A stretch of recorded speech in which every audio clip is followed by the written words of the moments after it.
اس نے ایک سوال کیا کہ درگاہ میں لوگ جاتے ہیں اور اتنا یقین کرتے ہیں، اس پر آپ کیا بولیں گے؟ دور دور سے تک خاص یہاں جاتے ہیں، اور جہاں تک میں جانتی اور دیکھتی ہوں کہ سعودی عرب میں بھی تعویذ وغیرہ ممنوع ہیں. اچھا، بہرحال کسی نے ایک سوال کیا، دو ہے شاید، کہ کچھ لوگ ہیں جو درگاہ سے بڑا عقیدہ رکھتے ہیں اور وہ درگاہوں پر جاتے ہیں، حتیٰ کہ دور دور سے آتے اور جاتے ہیں.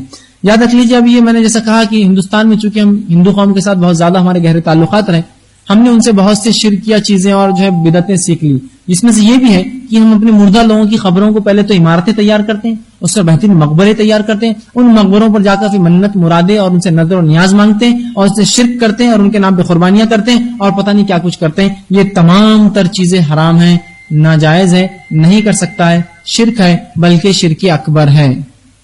ٹھیک. اب لیکن بہرحال ایک طریقہ بن چکا ہے. کیا ہمارے بڑے غلط تھے؟ دیکھیے کون غلط تھا اور کون صحیح تھا میں یہاں بولنے کھڑا نہیں ہوں. کیا بات صحیح میں نے آپ بتا دیا، جو گزر چکی جانے دیجیے، ہم زندہ ہیں، ہم کو اس پر عمل کرنا. تو لوگ بولتے ہمارے بڑے گزرے، ان کا کیا، ان کا جانے دو، وہ اللہ جانتا ہے، ہو سکتا ہے آخر انہوں نے توبہ کر لی اللہ سے. لیکن ابھی مسئلہ ہمارا اور آپ کا ہے، ہم جو زندہ ہے، جو گزر چکی جانے دی، ہم کو اپنی زندگی اس کے مطابق گزارنا ہے. تو لہٰذا یہ عمل کہیں بھی درست نہیں. رسول اللہ نے جو اجازت دی وہ مقبروں پہ نہیں، درگاہوں پہ جانے کی اجازت نہیں دی، بلکہ قبروں پر جانے کی اجازت دی. قبر کو دیکھ کر عبرت یاد آتی ہے، مقبروں کو دیکھ کر، درگاہوں کو دیکھ کے عبرت کہاں یاد آتی ہے؟ آتی ہے کسی کو؟ جو کچھ حدیث میں الفاظ ہے وہ قبر ہے. قبر کو دیکھیے آپ، مٹی ہے، اس پہ جانور ہے، کیڑے اور مکوڑے رہتے ہیں، آپ بولتے کیا مالدار تھا، لیکن دیکھو دفنا ہوا ہے. عبرت. مقبروں میں عبرت کہاں ہوتی ہے؟ دیکھیے قبرستان جانے کا واقعہ اور ایک درگاہ جانے کا واقعہ موازنہ کر لیجیے، سمجھ میں آ جائیں گے بات. رسول اللہ نے اجازت دی خبروں پر جانے کی، وہ مقبرے نہیں خبریں ہیں، اور وہ بھی مردوں کو جانا چاہیے. یہاں عورتیں جاتی ہیں، ٹھیک ہے، اکثر. تو بہرحال دیکھیے اب آپ کو ایک قبرستان جانا، کیسے جاتے ہیں آپ؟ عاجزی کے ساتھ جاتے ہیں، دل میں آپ اپنے آپ سے پریشان ہوتے ہیں، دنیا سے بیزارگی کا اظہار کرتے ہیں، جا کر کھڑے ہوتے ہیں، اس کی مغفرت کے لیے دعا کرتے ہیں اس شخص کے لیے، اور اپنے لیے دعا کرتے ہیں کہ اللہ میرے اس معاملے میں آسانی کر، خبر ہے نا، یہ ہے نا. اب دیکھیے آپ درگاہ پر جا رہے ہیں، درگاہ پہ جانے سے پہلے عورتیں ایک دوسرے کو فون کرتی، چل رہے کیا؟ قبرستان بھی کرتے ہی کبھی. تو تمہیں عبرت نہیں ہے، دنیا اور رنگینیاں ہیں. چل رہے کیا؟ ہم بھی جا رہے، ٹھیک ہے ہم بھی آ رہے. تو تم گیلا لو، ہم سوکھا بناتے، مطلب تم کچھ تو بھی گیلا سالن بنا، ہم سوکھا. قبرستان میں جا کوئی کھانا کھاتا ہے کبھی؟ ٹھیک ہے. پھر وہاں سے نکل کر تم کون سا کپڑے پہن رہے، ہم کون سے پہن رہے؟ کیا کوئی قبرستان میں نئے نئے کپڑے پہن کر جاتا ہے کبھی؟ نئے نئے لباس پہنے جاتے ہیں. ٹھیک ہے.